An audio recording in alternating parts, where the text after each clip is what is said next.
Hi friends, welcome to Hema vlogs అండి. అందరూ ఎలా ఉన్నారు? బాగున్నారా? నేనైతే ఇవాళ చికెన్ పకోడీ అయితే చేసి చూపించబోతున్నానండి. మన ఇంట్లోనే చాలా ఈజీగా అండ్ టేస్టీగా చేసేసుకోవచ్చు. అంత బాగుంటుంది. టేస్ట్ అయితే నెక్స్ట్ లెవెల్ అండి. మరి నా వీడియో ఎక్కడ కూడా స్కిప్ చేయకుండా ఎండింగ్ వరకు చూసేసేయండి. చికెన్ పకోడీ చిటికలో చేసేద్దాం. మరి ఎలా చేయాలో ప్రాసెస్లోకి అయితే వెళ్ళిపోదాం. ముందుగా బోన్లెస్ చికెన్ హాఫ్ కేజీ అయితే తీసుకోవాలండి. అది నీట్గా వాష్ చేసి ఒక బౌల్లో అయితే వేసుకోవాలి. వేసుకొని జింజర్ గార్లిక్ పేస్ట్ అయితే 1 టీ స్పూన్ వేసుకోండి. 1 టీ స్పూన్ అయితే పసుపు వేసుకోవాలి. 1 టీ స్పూన్ అయితే గరం మసాలా వేసుకోండి. 1 టీ స్పూన్ మిరియాల పౌడర్ వేసుకోండి. 1 టీ స్పూన్ ధనియా పౌడర్ వేసుకోవాలి. 1 టీ స్పూన్ చిల్లీ పౌడర్ వేసుకోండి. 1 టీ స్పూన్ రుచికి సరిపడినంత సాల్ట్ అయితే వేసుకుంటున్నాను నేను. ఫుడ్ కలర్ అయితే కొంచెం యాడ్ చేస్తున్నానండి కలరింగ్ కోసం. మీరు వద్దు అనుకుంటే దాన్ని అవాయిడ్ చేసేయచ్చు. సో నేనైతే కొంచెం యాడ్ చేశాను కలరింగ్ కోసం. ఆ తర్వాత 3 స్పూన్స్ అయితే శనగపిండి అయితే వేసుకోవాలి. 3 స్పూన్స్ యాడ్ చేసుకోవాలండి. ఆ తర్వాత 2 స్పూన్స్ కార్న్ ఫ్లోర్ యాడ్ చేసుకోవాలి.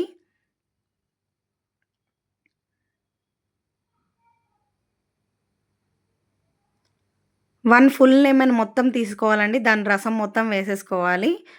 చూడండి 1 లెమన్ తీసుకున్నాను నేను. దాని జ్యూస్ మొత్తం వేసేసుకోండి.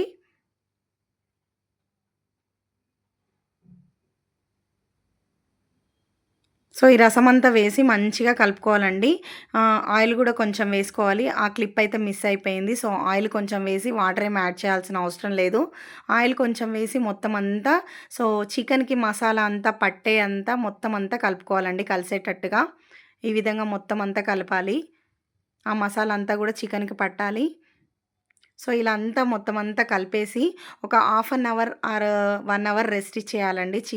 ఇది మంచిగా ఆ మసాలా అంతా దానికి పడుతుంది. మనకి చికెన్ కూడా మంచిగా బాయిల్ అవుతుంది. సో అలా 1 అవర్ అలా పెట్టడం వల్ల. ఆ తర్వాత సో 1 అవర్ అయిపోయింది కదండీ! సో స్టవ్ ఆన్ చేసి ఆయిల్ పెట్టేసుకుందామండి. కళాయి పెట్టేసుకొని ఆయిల్ వేసేసుకొని ఆయిల్ అయితే హీట్ అయిపోయింది. సో ఇప్పుడైతే మనం పకోడీ అయితే వేసేసుకుందాము. చూడండి ఈ విధంగా హై ఫ్లేమ్‌లో మాత్రం పెట్టకూడదండి. మీడియం ఫ్లేమ్‌లో పెట్టేసి చికెన్‌ని మనం ఇలా వేయించుకోవాలి. ఎందుకంటే హై ఫ్లేమ్‌లో పెడితే మనకి పైనంతా క్రిస్పీగా అవుతుంది. బట్ లోపల మాత్రం బాయిల్ అవ్వదు.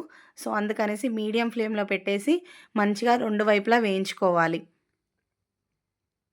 చూడండి ఈ విధంగా హై ఫ్లేమ్‌లో పెడితే మనకి మొత్తం పైనంతా క్రిస్పీగా అయిపోతుంది. బట్ లోపల బాయిల్ అవ్వదు. సో అందుకనేసి ఈ విధంగా చేసుకోవాలి.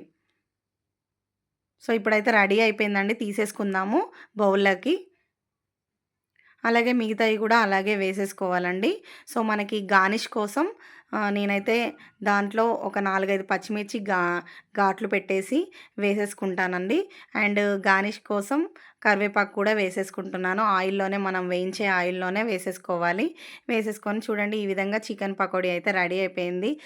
సో నా వీడియో మీకు నచ్చినట్టయితే లైక్ చేయండి, షేర్ చేయండి, సబ్స్క్రైబ్ చేసుకోండి. Thanks for watching.